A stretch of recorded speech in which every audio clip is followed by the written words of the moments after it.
Thank you for allowing me into your homes for this 19th episode of Season 3 of Esoteric Science Roundtable. And I would like to start by making a couple of brief announcements. To start with, this month, the metaphysical and philosophical meetings that Jeff Contreras from Therefore I Am and we here at Esoteric Science Roundtable co-host will be on April 21st for this month of April. And again, it's the third Wednesday, and we meet at 8 p.m. We always meet in the upstairs portion, and it's very relaxed, very casual. It's very free, so just come up and sit down and look for either Jeff or myself, and or join in on a conversation, create a conversation. Whatever you're of the mind to do. But we do encourage folks to come down just to break bread and to share and exchange with us if you have any desire to do so. Let's see. Also, I want to mention that there's an individual, G. Edward Griffith, that is an individual that some of the more patriot-minded folks might be familiar with, that wrote a book called The Creature from Jekyll Island, which is an expose on the Federal Reserve and how that institution was instigated and things of that nature. And this is a very well-rounded individual, very groundbreaking researcher that will be in Austin, courtesy of the Libertarian Party upcoming, and that will be April 16th. I don't have a graphic for that, but my show actually falls on that day, so I won't be partaking in that. But I would encourage people, if you're not going to be watching my show, to maybe consider checking out G. Edward Griffith. I think he's a person with a lot of information and be a good place to meet other like-minded folks as well. I also want to make mention of another individual that's going to be making his way to Austin. And this individual is named George Greene, and he compiled and published what is known as the Handbook for the New Paradigm, and some folks may be familiar with that publication. It seems to just kind of make the rounds from time to time. People just either give it to people, give copies to people, or they look on the internet and they find a free copy or what have you. But it's one of those things that just kind of tends to fly and filter around into certain circles, and certain people gravitate towards what's written in it more so than others. But it basically is a book that gives a little insight and some pointers into how we can free ourselves from the victim mentality and the kind of the morass and the state of affairs that we found ourselves in currently on this planet, and that there is certainly hope and there is guidance, and there are those entities and individuals working with humanity to try to help uplift us with our cooperation. And so there's an individual that, again, published several books relating to this information, and he will be in Austin. On Saturday, April 24th, and in the future we'll do more to discuss this particular event upcoming. It will be from 2 to 6 p.m. at the North Cross Mall in the Norris Conference Room. And I'll have more information, but there is a contact name as well, Chris Shaw, and a phone number that I'll try to get out more so in the future, but it's 804-2738.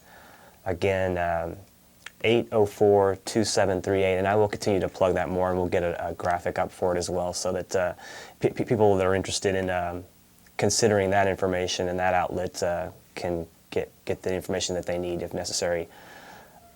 Okay, one last thing I want to mention is that if anybody that's a Time Warner television subscriber, if they take notice of Channel 7, they are acknowledging that there is a Channel 10, 11, and 16, which traditionally they don't do. They don't even have anything acknowledging that there's channels there at all. But now it says community access. It would be really, really easy for the folks at Access and Time Warner to get together and actually put on the television, on Channel 7, what the shows are going to be that are upcoming for the week. They always have, if you look on the internet, they always have about a week in advance of what's upcoming. And it would be quite easy, really, all things considered, if the will were there to put up everything that's going to, all the schedules of what's going to be on, on a daily basis on the little scroll on Channel 7, so folks would have a bit more of a heads up as to the programming and the scheduling. But again, excuse me, the will definitely has to be there, and I think that certainly remains to be seen. But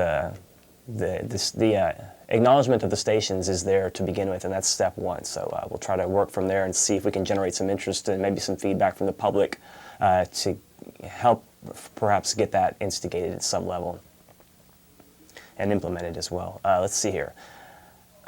Today's show is going to be on thought form building, and this is something that I touch upon from time to time because it really boils down to the basics and the basis of all esoteric philosophy and that whole lifestyle, that whole approach to living, essentially.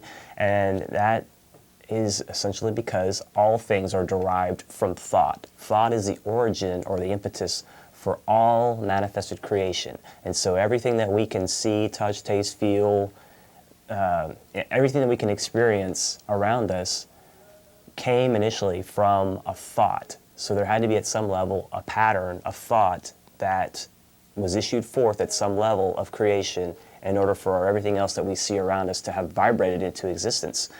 And so the more we understand that capacity of thought and how it is exponential, and it's a fractal relationship from the lowest aspects of creation all the way to the highest, and then we see reflected in that pattern, again from the smallest all the way to the largest, the idea of thought and how that energy, the energy of all living things and all things in manifestation, again vibrate around some thought, and there is a pattern of a mental pattern or a thought that keeps all manifestation in place. It keeps everything locked into place and keeps the atoms in the forms that they in different forms so that they can make up the different, everything in existence, plants, animals, us, or whatever the case may be.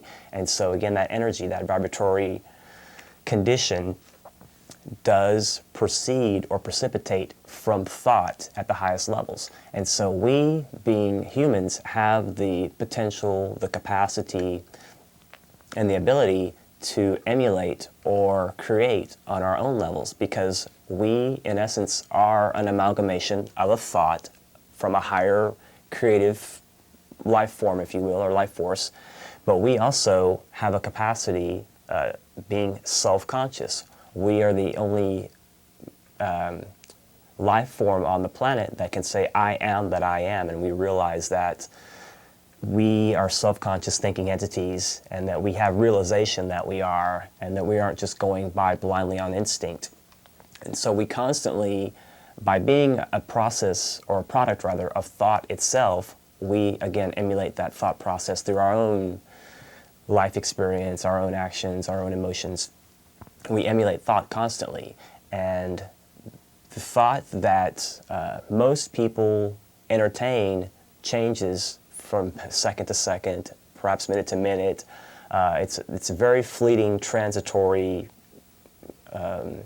way in which most people proceed through their daily lives, because most people don't tend to focus and concentrate for any given amount of time on any specific thing. And that's largely due to the hectic pace of life that we're wrapped up in, living in the city and things of that nature, that kind of force us to not be able to still oneself and to be able to look inward to, again, contemplate and consider certain things that will allow us some deeper insights and allow us, again, to focus our thought in some manner in it so that we can get some productive results from that emitting of thought. And again, people generally just, the thought just is fleeting and flickering, and it just is scattered. It changes. Our attention is constantly focusing from one thing to the next, rapid fire pace. And so this scattered thought, it doesn't really allow for us to be able to create in a real positive manner and to manifest something of worth and something that also would be true to the thought that we first begin with. And so again, keeping in mind that everything is an origin, or everything originates from thought, and everything starts at that level before it comes into some kind of manifestation that we can experience and feel and understand at our physical level. And so again, that in mind, it's quite a bit of a chore for most people, again, to keep some kind of level of concentration.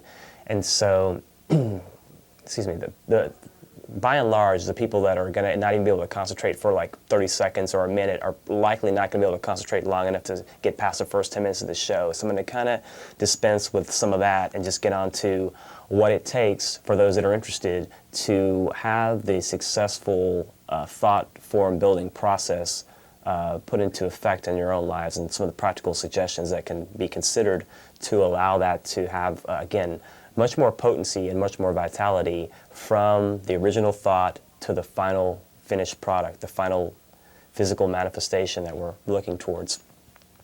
And that begins with initially some sort of an idea, some sort of a motive, or a seed thought is a term that sometimes is used. And that seed thought, just like a seed that we plant into the ground, and that we allow for, the plant. The seed, the basic seed, contains within it the pattern for any plant, whether that be a rose, a tree, some sort of anything really. Anything that comes from seed has the basic pattern of that plant and the full potential of that plant within that basic little seed structure. And we can also follow that pattern in our thought form building process as well, when we realize that when we start with the seed thought. And today is the yellow magnetic seed day, by the way, according to the Mayan tradition, and that has its own implications for that sort of work. But nonetheless, the idea of having a seed to begin with and focusing in on that seed allows for us to have a place to start, and having the seed to begin with allows us, again, a point of focus, and that's a good reference to get into as well. We have to keep a point of focus on whatever the thought is that we're hoping to bring into manifestation in order for it to, again, have vitality. Just again, falling back onto the idea of the seed again, we have to also nurture the seed as well. We have to give it water, we have to pay attention to it, and we have to watch it develop and give it what it needs in order for it to be as vital as it has a potential to be. And so that's really up to us as to how much time and trouble and attention we give to the particular seed. Excuse me. And so this also lends to the idea of visualization. And as we visualize, it's more important to get into the end result as opposed to the specific details as to how things are going to manifest. And an example of that might be with the idea of traveling. If you want to get from point A to point B, really the object is to get from point A to point B. Excuse me. So we don't really worry so much about the details of whether it's going to be by plane or by train or by bus. Those are the things that kind of get convoluted and kind of get in the way in some cases. So we want to concentrate more so on the finished result, and this allows us to focus and have that point of focus and that point of direct intent to allow us to cut to the chase, if you will, and to visualize and focus in on what it is that we're hoping to accomplish. And this is a lot like the idea of a laser light as well, that focuses in, and the more concentrated and focused the beam is, the more it has the capacity to cause damage or change things, because it's, again, an idea of focused intent and concentration that allows for more potency at the point of contact. And so we can consider, again, that this idea of visualization and nurturing also has a lot of analogies to the birth of a child as well, as the gestation process is taking place within the womb, that this certainly have to, the mother has to take things into her body that are going to allow for the uplifting and the sustenance of the young child so that it can again grow, and when it finally makes its way into the physical plane, it could be an expression of health and vitality in its own way. And so again, this is just another example, another analogy to help us to kind of consider what it is, what are some of the ways in which we can custom tailor our thought for the best end results. Now again, keeping in mind that most people have difficulty concentrating at all. Once we can get to that point of concentration, that's going to allow us to, have the steps to get the positive end results. And another analogy would be as well with the mind nature trying to kind of lasso and corral a wild horse. Our mind nature is much like that, a wild horse in many cases, that it has a mind of its own, literally, and that there's not much control, literally. It just jumps around from place to place and runs around without a lot of rhyme or reason in many cases. And when we can harness that energy and we can direct it with intent and will, then we can focus and direct, and we can allow that energy to have more purpose, and we can, then we can get into analogies of, attaching the horse to a wagon and allowing that work to take place and things of that nature.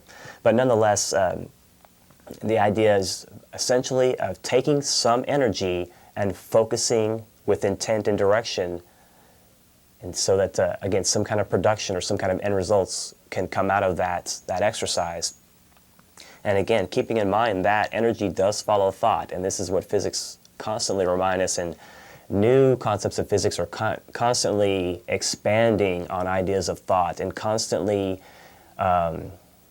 reinvigorating and establishing, in more detail, just exactly how intimately thought ties into creation, and how ideas of the observer and the object being observed, how there's change in that relationship, and how if certain things aren't even being looked at, there may not be any activity. But when there is an intelligent thought and there's observation on some particular object, then change begins. And this gets a little bit convoluted at points, but nonetheless, it ties back to the idea of the energy of thought. And when we focus our thought on something and we concentrate on some object or some end result, certain people are going to have more success because they're going to have the ability to focus. And this also ties into certain people's makeup, their makeup when they come into incarnation.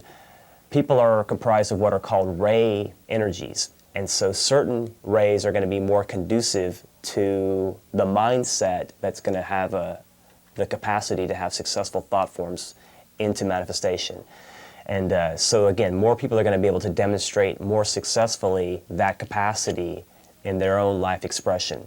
And that's something to consider as well, that not everybody can, for those reasons as well, can build this as successful a thought form as some others might be able to. And we wonder sometimes why certain people are very successful in their endeavors. When they come up with some idea, they have that go-get-'em attitude that, hey, I'm going to make this happen. And that is a kind of will and intent that is needed in order for these things to manifest successfully.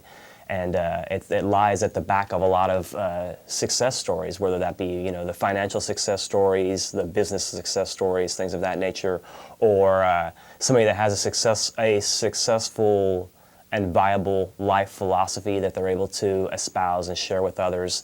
All these things derive from some kind of a thought process, and allow for us to use these tools at our disposal to again bring that energy of thought into manifestation.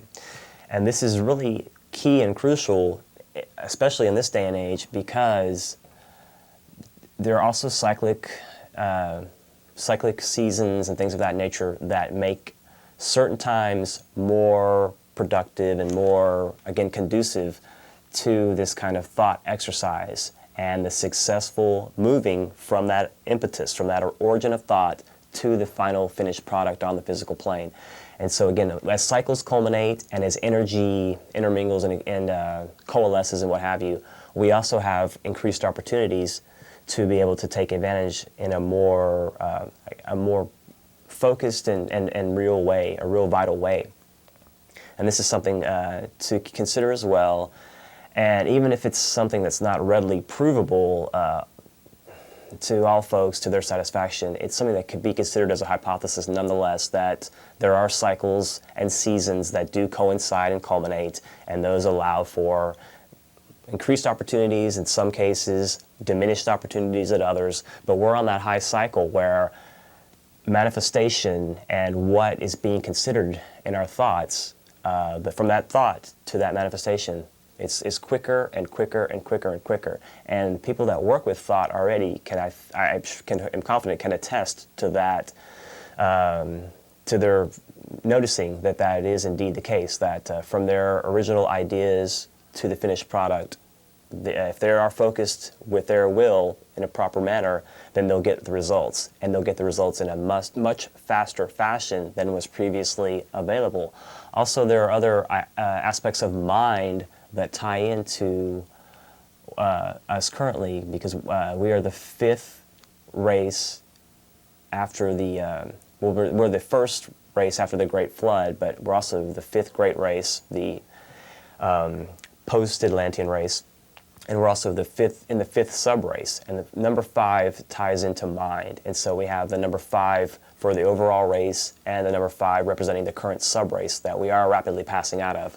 But mind is increasingly a component in the minds and lives of men, and we see this unfolding through the abilities in communication and education opportunities that are more readily available for more people on the planet, and a lot of other ideas that are unfolding, and the means that are in place right now for these ideas to make their way into the mainstream and for them to have real impact in the lives of individuals.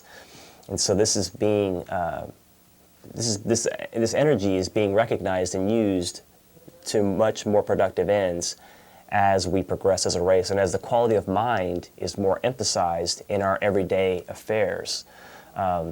People are much more concerned in this day and age with having access to information, and just the idea of the PDA, the little personal device that allows you to, download information and have your schedules and have things like that. People in cell phones and all the different technology that people insist on having access to in various locations. That's just another outcropping of this unfolding, this evolutionary unfolding, and also man's desire for information and to have the access to other individuals and ideas of communication and these unfolding concepts that we have access to in this day and age. Again, considering the ideas of building a thought, we don't necessarily have to worry so much about the specific details about how the thought is going to find its way into expression. We have to work from a point of knowing and confidence that the end results will manifest. If there is any endeavor that we get into, and that this is the idea of faith comes into play, but it's much more simple really than that even. If we set our minds to do something and we don't think we're going to be able to accomplish it, then we're setting off with the first step, on a foot of failure. We're not even considering, we're out of the gate, we're already self-defeating. And so just the idea that we can succeed and accomplish something has to be step one. When we have some motivation to do something, to accomplish something, however simple that may be or however grand that may be on the scheme of things, we still have to, again, start with that simple place of intent, our motive, and have some reassurance, have some knowing that there will be some accomplishment. If we don't have that from the beginning, then there's no need really to even begin. And this is also what sidetracks and short circuits so many people's attempts at building successful thoughts and thought forms, is that they're not able to again, keep that focus at that level or any other level. And so again, concentration and focus constantly tie back into this as far as how to, have successful end results. And again, not being so caught up into the details, but worrying more so about the successful end result and knowing that it will be accomplished. Let's see here as well. There's also the idea of the magnetic response or magnetic rapport that we build into ourselves, because again, we are electromagnetic by nature.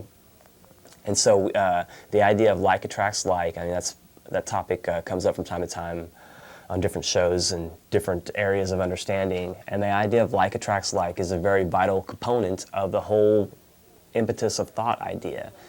The ideas that we hold in our minds are going to allow us to draw the experiences into our lives that are in line with our thinking.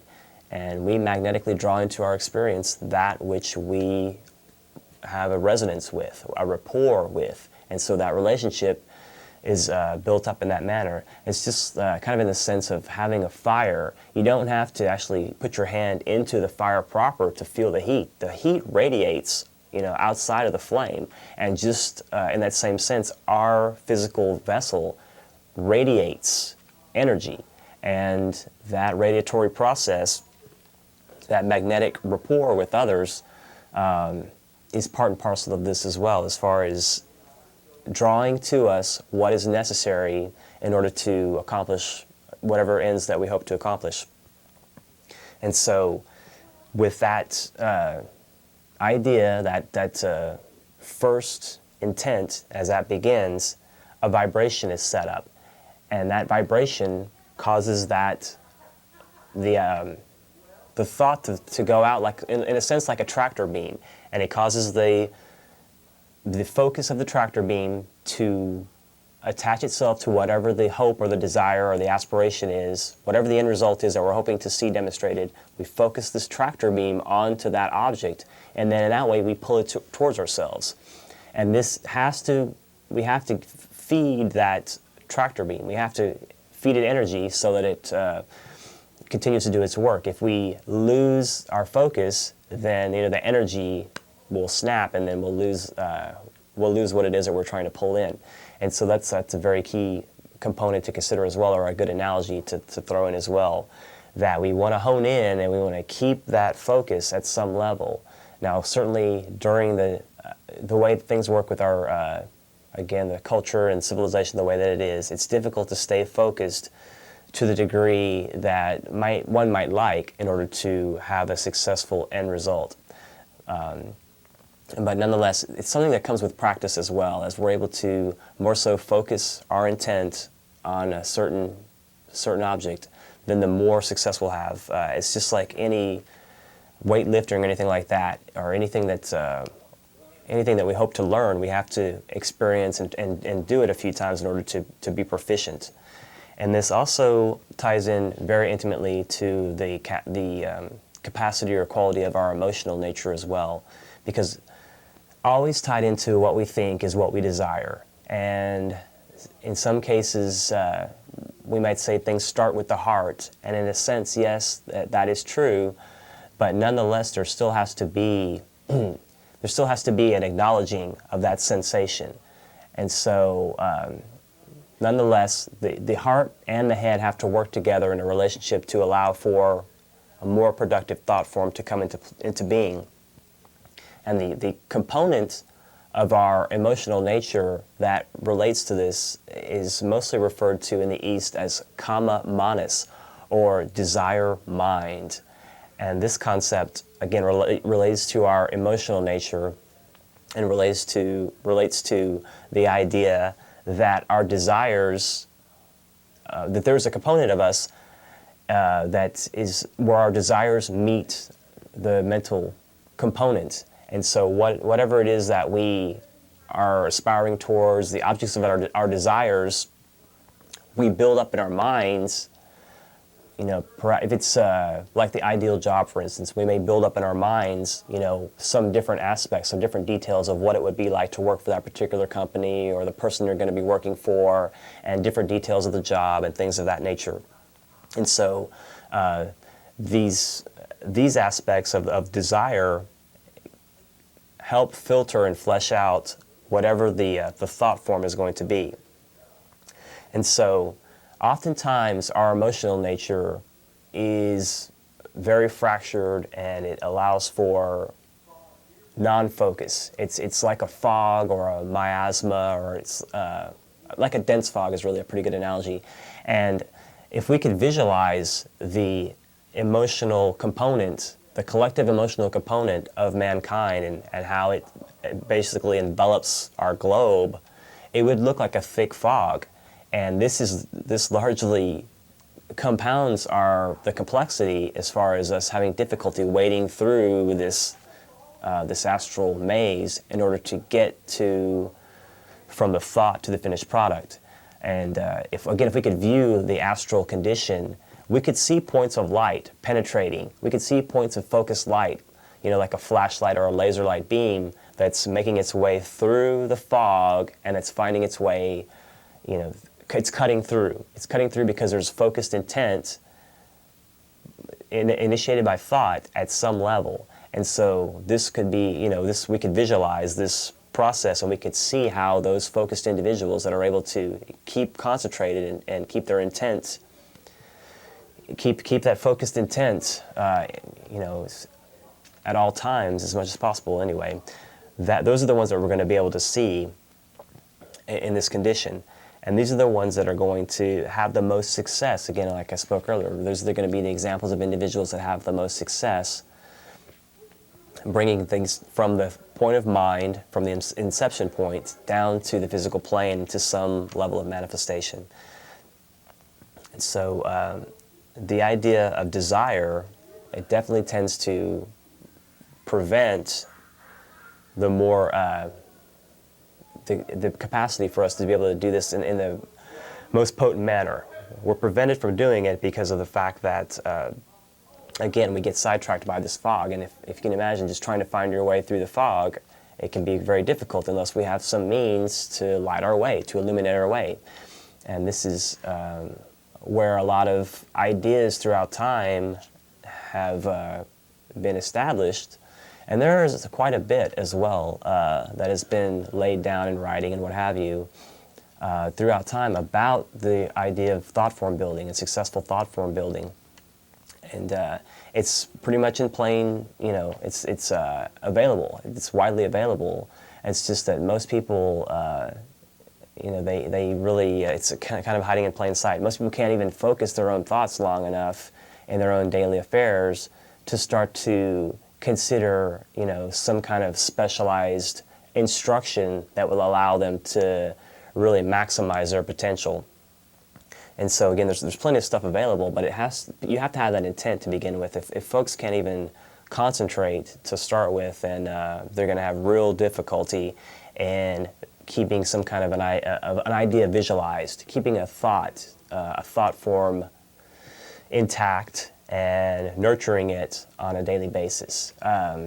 It's just like a very young child. If you give a very young child the responsibility to take care of a pet, oftentimes they're not going to have the focus to be able to pull it off, and the little pet will suffer as a result, because you can boil it down to maturity level or whatever. But if the intent is and the sense of responsibility is not adequate, then things are not going to work themselves out. Results won't be favorable. And again, the analogy of giving a very young child a pet to take care of, sometimes that is not always advisable, because obviously if the child is not focused and responsible, then the pet is again going to suffer.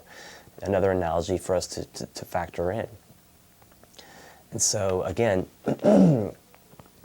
considering again the mind as having a dual component, the lower concrete mind allows us to move and like I can say, I want to pick up this pen. Okay, the concrete mind has allowed me to put that process into effect.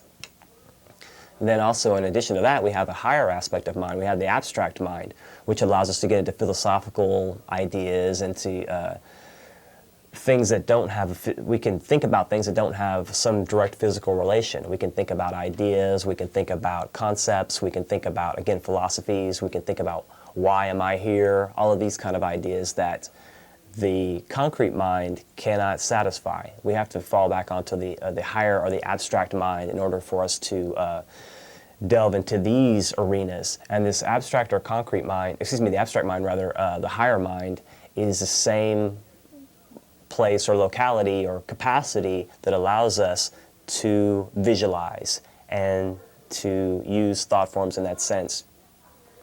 Now, a thought form can also be an imprisoning, limiting situation by the same sense, in that if we have a thought form of self-loathing or pity or something like that, that we keep ourselves locked into that outlook and mentality, then we're going to generate, again, like attracts like. We're going to attract to us a negative, sickly energy. and that's going to overwhelm us. And this is where disease crops up in many cases as well.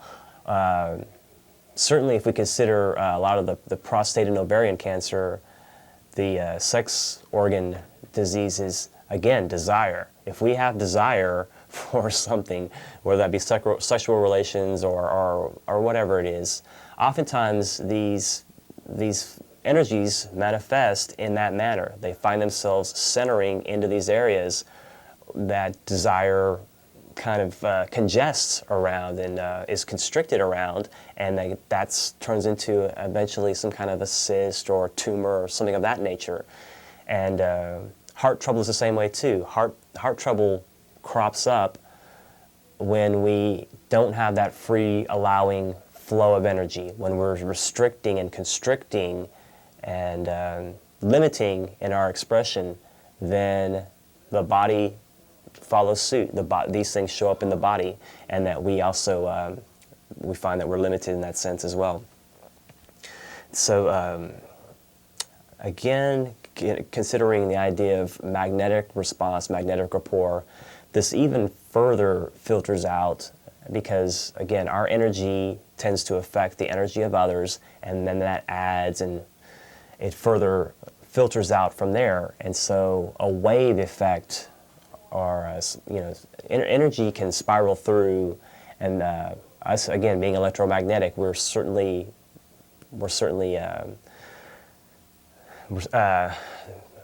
our nature makes us prime components for that to take place through. And so again, we find through our magnetic nature that we can influence other individuals. Now that's not always our intent, but nonetheless, this energetic rapport that we all have access to, or that emanates from us, and it's a part of all of us, can expand out into a larger arena, and then these waves of energy can filter out through masses of people, and this ultimately falls into what is considered, mass consciousness, public opinion, or group thought, things of that nature. And so we can see how thought can filter out, and it can have a wave or a ripple effect out through many individuals. And quite frankly, a lot of the thought that is promulgated and that is perpetuated in this wave fashion has a lot of analogies to the whole herd mentality. When one animal gets a little skittish, it tends to rub off on the other animals, and then the herd mentality often turns into a situation where there's just kind of I can't think of the word right now, but all the animals run together and they just go crazy. That being the case, that herd mentality, it finds its way into manifestation in mankind a lot too, and there are certainly those that are very familiar with that, and they're very aware of that, and they feed off of that herd mentality. And so things are put into our media, and ideas are put into the mainstream through movies and many other entertainment venues and things of that nature that enact that herd mentality. They get that that's the word I'm looking for, stampede. They get that stampede sentiment pumped up within the masses, and it's usually fear-based, and that tends to be overwhelmingly the case, that we find that fear-based impetus behind our activity. And this is a real drawback from standing on our own 2 feet with our own knowledge and our own self-confidence and our own reassurance that we can cut through a lot of this rigmarole in order to get from point A to point B with great clarity and rapid speed. And to be sidetracked by a lot of the propaganda and the fear tactics that are quite prevalent in this day and age, and they've been since time immemorial, really. But again, our communications channels and the quality of mind that we've evolved into in this day and age as humanity collectively allows for us to be manipulated collectively much more efficiently as well. And so it's a dual-edged condition, in that we, through communications, can enlighten collectively and work in that respect, or collectively there can be enfrightenment, and there can be coercion and dissent and things of that nature. And so it's really it's really up to us as to how we choose to perceive of things. And certainly everyone's going to take things into their understanding and perceive of things at their own level, and that's right and proper for the different people that live on the planet. You know, the 6 billion plus people that live on the planet are all going to perceive things differently. They're all going to be looking at things from their own perspective and angle, and again, that's right and proper. But far too frequently, we see that, the fear mentality is fed, and it's stirred up. It's kind of like a hornet's nest, more and more. And as far as for instance, in the school systems, we're not really taught about, constructive thinking, critical thinking, as far as building concepts and things of that nature. We're taught just to regurgitate information, read something and spit it back out. There is no real constructive component in the education system in this day and age, and that is another perspective of it, as far as the manipulation factor that's being placed upon mankind, in that it also prevents us from having clarity, from having the ability to come together on larger issues without being sidetracked by any number of different little sidetracked by all these different through the media and different other avenues, different communication channels that keep us sidetracked in so many ways. And so again, concentrating and keeping that focus will eliminate fear in the respect that if we fill our thoughts with, for instance, ideas of love, then ideas of fear can't occupy that same space.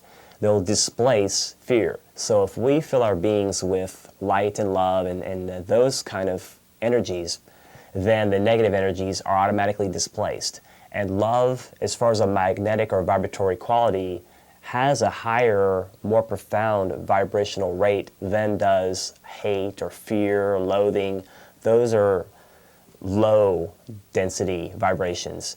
And so if we emphasize the higher, we resonate with these higher, more divine, if you want to use that term, vibrations. And so therefore, we're able to get more accomplished, in all honesty. We get a lot more accomplished, and we're not sidetracked, again, by the whole what if. What if this, what if that, oh me, oh my, this is going to happen if I do this, or all the things that prevent people from taking steps to try to help themselves, because they have some are already predisposed ideas that failure is going to happen. You know what I mean? And again, I have to reiterate, if we go forward with failure in mind, then we've failed. You've failed, because you can't add positive results to that negativity.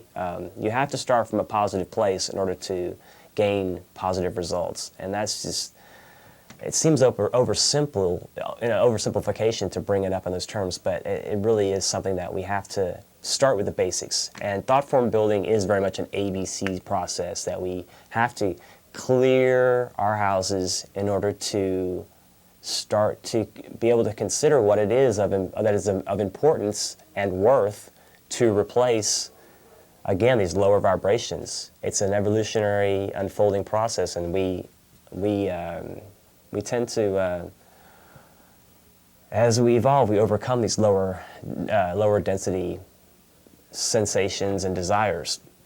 And that's ever been demonstrated throughout time by these individuals that we look to as those that have, helped humanity, those that have been the great scientists, orators, poets, philosophers, artists. We can see demonstrated through their life expression that they did reach that higher understanding, that higher ideal, and they were able to vibrate at such a level that they were like shining stars in the night sky in relation to other dimmer stars, and that they were the luminaries, and those are the individuals throughout time that have guided humanity in various key capacities throughout time, and that have given us, again, some inspiration at some level. And so this, again, falls back to those individuals that were able to lock in to some idea or some concept, and they were the ones that took that idea and made it real and made it into something manifest that they could see and touch, and something that others could acknowledge and benefit from as well. And so again, keeping in mind the capacity of vibration.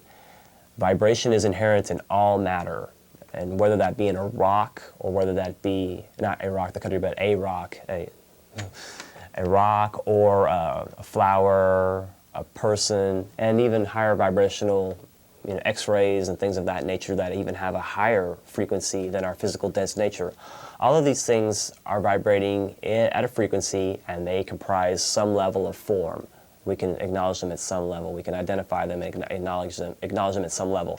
And so again, that's part of this whole seed thought idea and this thought form building process. Again, once some seed thought, some idea or some intent or some motivation fires us up to begin with, then we take that seed, that planted seed, and we work on it as far as giving it the proper water or the proper light and everything that it's going to need in order to be a vital, thriving entity on its own right. And so really, again, it starts with having good seed stock. And any person that can use that analogy or understands about growing or farming or anything like that knows it has to start with good seed stock to begin with. And all these analogies are adequate to, again, the ABCs of successful thought form building. Starting with a good seed, giving it the proper nourishment that it needs, the proper attention, and seeing it from the beginning to the end. And that end will be truer to the original motivating thought the more that we can pay attention and give it our energy. Now again, we don't have to sweat the small details. If we want to get from point A to point B, we don't have to worry so much about whether it's going to be by bus or train or what have you. We're just worried about getting to point B, getting to our destination. And so again, the idea of giving an energy and nurturing, there also is a little bit of a letting alone. It's also like with young children. You want to raise your children and you want to give them every benefit and all the protection and all these kinds of things that you can offer them to ensure that they're going to be, again, vital and successful and thriving in their own right. But there has to also be that hands-off allowing to a certain level as well. I mean, you have to give them, the mother has to give up at some point and say, okay, I'm going to allow you to go either to school or whatever life experiences that little person has to, experience. We have to be allowing and let that process happen. And that also falls back or ties back to this idea of thought form building. There has to be a sense of allowing to allow the process to happen. If we're overbearing parents, then the child will rebel, and that happens time and time again. So we can't be too overbearing in that sense and too strict in our paying of attention, because that can be a negative approach as well. So again, knowing, reassurance and faith that the end result will manifest along the lines of thought that we had hoped, but again, not putting too much pain into the specific details of how it's going to get there. Paying attention to the details of the finished product is advisable, and that's where the differentiation lies. Don't sweat the details of how you're going to get from point A to point B, but yes, emphasize the details of what the point B experience is going to look like or feel like or be like. Those are the things that are going to help us out. Again, don't sweat the details of how you're going to get there so much as to what that experience is going to be like once you do eventually get there. And again, that differentiation is one of the key components as far as the idea of successful thought form building. Let me go ahead and grab a call and see what's going on. Hello, caller, you're on the air. Hello? Hi, how are you? I'm doing okay. I just have to tell you, look under your chair. Okay. Thanks for taking the time to view. Thanks for your insight. Hello, caller, you're on the air. Am I on? You are. This is Robbie Hearn. Hey, how are you? And I just want to know that the thoughts of the building you're talking about, I just want to know. I just want to know is that building big or small? It's going to depend on you, really, as to what kind of building you want to put your thought into. Yeah, thanks for taking the opportunity to call. That analogy is proper as well. Any idea of building is adequate. It is a process of building. Building doesn't have to take place with the hands, though. Building takes place first and foremost with the mind. That's where we build initially, and that's a key component of that concern as well, is keeping that thought constructive instead of destructive or distracted. Thought is easily distracted, and we have millions of ways to distract ourselves, video games and sporting diversions and anything under the sun that can keep us away from coming together in a real positive manner. And that is unfortunate in some cases, but that's a component of thought ultimately as well, and we allow that as our mass consciousness, as a component of society. And so again, thought and building, all these ideas tie in. Hello, caller, you're on the air. Get a haircut and a job. Okay. I got a haircut recently, and I am gainfully employed. Thank you for your comments. Hello, caller, you're on the air. Hi. You said something about affirmation a while ago, Yes. and so that's what I've been doing lately on my affirmation. Like Could you every give some day. examples of your affirmation? Yeah, every day in every way, I'm feeling better and better, growing stronger and stronger, becoming calmer and calmer. So those are some I'm working on right now. And That's then good. also, the same kind of thing would be a prayer type thing, especially like you were talking about, a large number of people joining in together and it being very powerful. Right, sure. And also, I wanted to ask you about compassion. Sure. It says, read somewhere, it has the highest vibratory rate. Okay, is compassion, it's the same rate as love, or is it different? Well, I would say it's a component of, it's kind of like a lesser component of love, compassion and love. It's just like, what is kindness? You know what I mean? That would be a component of love also. It's just, love can be considered, you love your puppy, or you love your spouse, or I love vanilla ice cream, or whatever the case may be. That's just a preference. That's of the material nature. Love, in its real sense, the real energy of love is all-inclusive. Can you imagine if Jesus were to come back and, would he really, be down on people if they were drug users or if they were homosexuals or whatever? You would think those would be the people that he would want to share his love with and be allowing towards and being understanding of, and that's not usually the message we get from a lot of the mainstream religions, unfortunately. Just the opposite.